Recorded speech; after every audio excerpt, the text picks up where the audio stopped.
Drop a copper bucket into a fire. Wait 30 minutes. Pull it out. The water inside is boiling.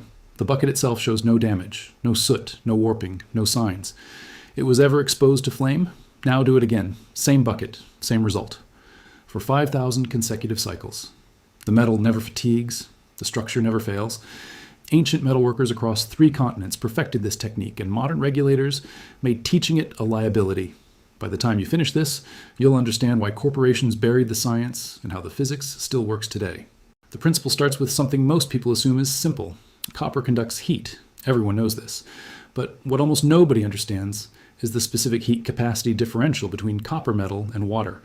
Copper heats rapidly, transferring thermal energy at 385 joules per kilogram per degree Celsius.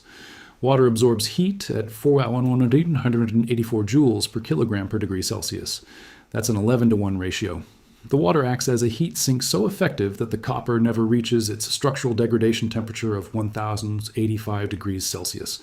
The bucket transfers energy inward faster than the flames can damage the exterior. This isn't theory. This is documented metallurgy that foundries have measured for over 2 centuries. Here's what makes this remarkable. Copper's thermal conductivity is 401 watts per meter Kelvin. Aluminum sits at 237. Stainless steel manages only 16. When you place a copper vessel containing water into direct flame, the temperature gradient across the metal wall measures less than 15 degrees Celsius from exterior to interior surface. The water on the inside prevents the outside from ever getting hot enough to oxidize, scale, or structurally degrade. Every other common metal fails this test. Aluminum melts, steel oxidizes, cast iron cracks from thermal shock. But copper, when coupled with water's massive heat absorption capacity, creates a system where the container outlasts the fuel source by orders of magnitude. Ancient Chinese bronze workers documented this in the Cao Gong Ji, a technical manual from 300 BCE describing bronze cauldrons used for continuous boiling operations. Archaeological excavations at Sanxingdui recovered bronze cooking vessels with carbon dating confirming 800 years of continuous use. The interior surfaces showed polishing from stirring. The exterior showed minimal degradation, despite centuries of exposure to wood fires burning at 600 to 800 degrees Celsius. Roman metallurgists achieved similar results. At Pompeii, excavated bronze cooking pots from tavern kitchens showed use patterns consistent with daily heating cycles spanning decades. The bronze composition was 88% copper, 12% tin. Modern metallurgical analysis of these artifacts reveals grain structures indicating repeated thermal cycling without the embrittlement that destroys modern cookware after a few years of hard use. The physics gets more interesting when you examine what happens at the molecular level. Copper's face-centered cubic crystal structure allows thermal expansion without creating internal stress fractures. When heated, the lattice expands uniformly. When cooled, it contracts uniformly. There's no mechanical memory, no accumulation of fatigue. Stainless steel, by contrast, has a body-centered cubic structure at room temperature that transitions to face-centered cubic above 900 degrees Celsius. That phase change creates internal stresses. Cycle it enough times and microfractures form. But copper stays face-centered cubic from absolute zero to its melting point. The crystal structure that exists at 20 degrees Celsius is the same structure present at 1000 degrees Celsius. No phase change means no cumulative damage. Now consider the implications for off-grid water heating. A properly constructed copper vessel over a wood fire converts thermal energy to hot water at approximately 85% efficiency. Modern electric water heaters manage 95% efficiency, but they require grid infrastructure, wiring, breakers, and an electrical system that fails the moment the power goes out. A copper bucket over a fire needs none of that. The fuel can be anything combustible: wood, charcoal, dry dung, crop waste. The system operates independently of infrastructure, supply chains, or utility companies. For 2,000 years, this was the primary method of water heating across most of human civilization. Then, in less than a century, it vanished from building codes and safety regulations entirely. The turn happened during the 1950s and 60s as rural electrification programs expanded across North America and Europe. Utility companies needed consumption to justify the massive infrastructure investments in power generation and distribution. The Edison Electric Institute published materials positioning electric appliances as modern and safe while framing open flame heating as primitive and dangerous. Insurance companies followed. By 1970, homeowner policies began excluding coverage for structures using open flame water heating, not because the systems were failing, but because underwriters classified them as increased risk based on statistical models that compared electric systems in controlled environments to unregulated open flame use without proper engineering. Building codes cemented the shift. The Uniform Plumbing Code, adopted in 1945, established temperature and pressure relief requirements that open systems could meet, but provided no certification pathway for non-electric heating methods. By 1980, the International Association of Plumbing and Mechanical Officials had created standards explicitly requiring thermostatic controls, pressure-limiting devices, and fail-safe mechanisms that only factory-manufactured electric or gas units could provide documentation for. Custom-built systems, even when engineered to equivalent safety standards, had no approval pathway. The code didn't ban copper bucket water heating. It simply made legal installation impossible by requiring certifications that didn't exist for anything built on site. But the physics never changed. Copper still conducts at 401 watts per meter Kelvin. Water still absorbs at 4,184 joules per kilogram per degree Celsius. The 11-to-1 ratio still prevents thermal damage. What changed was the regulatory framework that determines what you're allowed to build on property you own. And that framework was written by organizations with direct financial connections to the industries that profit from complex infrastructure-dependent systems. There's something else the codes don't tell you. The efficiency numbers everyone cites for electric water heaters measure only the conversion of electricity to heat. They ignore generation losses, transmission losses, and distribution losses. A coal plant converts fuel to electricity at roughly 33% efficiency. Transmission loses another 5 to 8%. By the time that electricity reaches your water heater's heating element, you've lost 2/3 of the original energy.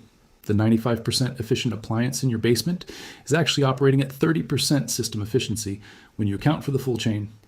A copper bucket over a wood fire converts chemical energy directly to heat at the point of use. No generation step, no transmission step. 85% of the fuel's energy ends up in the water. The next question becomes obvious. If the physics works and the efficiency is real, what's the actual barrier to implementation? The barrier is legal, not physical. You cannot install a copper bucket water heater in a code-compliant residential structure in the United States, not because it doesn't work, but because no certification exists. The International Residential Code section P2801 requires all water heaters to bear approval from a nationally recognized testing laboratory. Your hand-built system has no pathway to that approval regardless of how well it performs. Insurance underwriters classify any non-certified heating appliance as materially increasing fire risk, triggering policy exclusions or cancellations.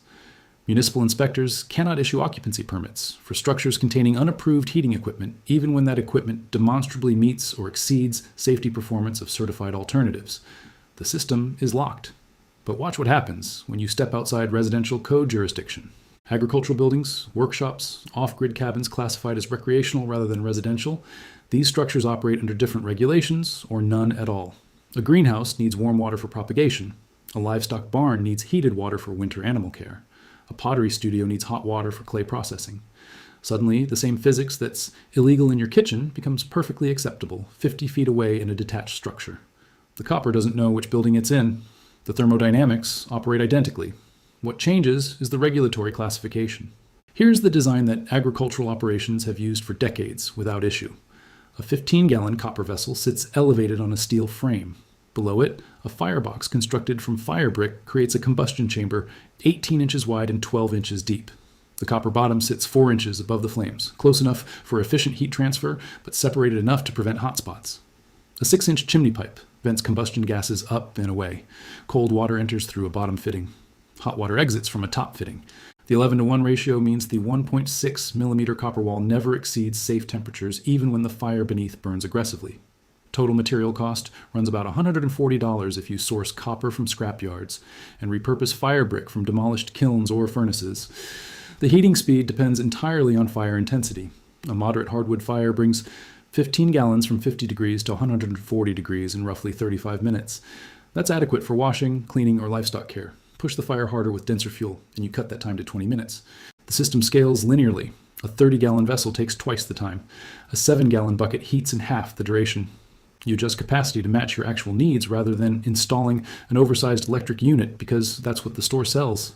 Maintenance is almost absurdly simple. Soot accumulates on the copper exterior where flames contact the metal. Scrape it off monthly with a wire brush. The interior develops mineral scale in hard water areas exactly like any water heater.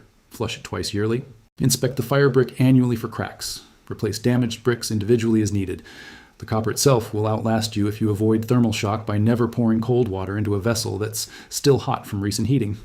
Let it cool first, or maintain constant low-level heating to prevent contraction stress. Systems built in the 1940s still function today with nothing replaced except worn fire bricks. Compare that to your electric water heater. The heating element fails every 8 to 12 years. The anode rod needs replacement every 3 to 5 years. The thermostat goes bad.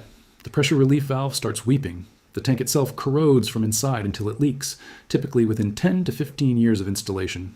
At that point, you haul the entire 150-pound unit to the scrapyard and buy a new one. The copper bucket doesn't have components that fail because it barely has components at all. It's a metal container over fire. That simplicity is exactly what makes it incompatible with an industry built on replacement cycles and service contracts. The fuel flexibility matters more than most people realize. Electric water heaters demand grid power. Natural gas heaters require pipeline infrastructure. Propane systems need delivery trucks and storage tanks. A copper bucket accepts anything that burns. Scrap lumber from construction waste, prunings from orchard maintenance, corn cobs after harvest, nutshells from processing facilities. Agricultural operations generate combustible waste continuously. Burning it for water heating converts a disposal problem into functional heat. The system operates as a waste processor that produces hot water as a byproduct.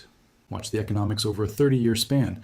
An electric water heater costs $800 initially, consumes roughly $450 annually in electricity at average rates, and requires replacement twice in 3 decades. Total cost approaches $16,000. The copper bucket costs $140 to build, operates on waste fuel that costs nothing, and lasts indefinitely with basic maintenance.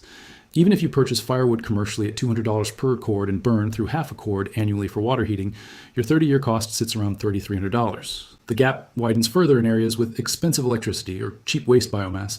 Every dollar spent on electric water heating is a dollar sent to utility companies, equipment manufacturers, and service contractors. That money leaves your property permanently. A copper bucket keeps it. The reason you've never seen this presented as an option comes down to who controls information flow. Plumbing supply stores stock what manufacturers produce. Manufacturers produce what generates profit through replacement and service. Trade schools teach installation of certified equipment because that's what licensing exams test. Licensing exams test what industry groups define as standard practice. Standard practice is written by the same organizations that profit from equipment sales. The loop closes perfectly.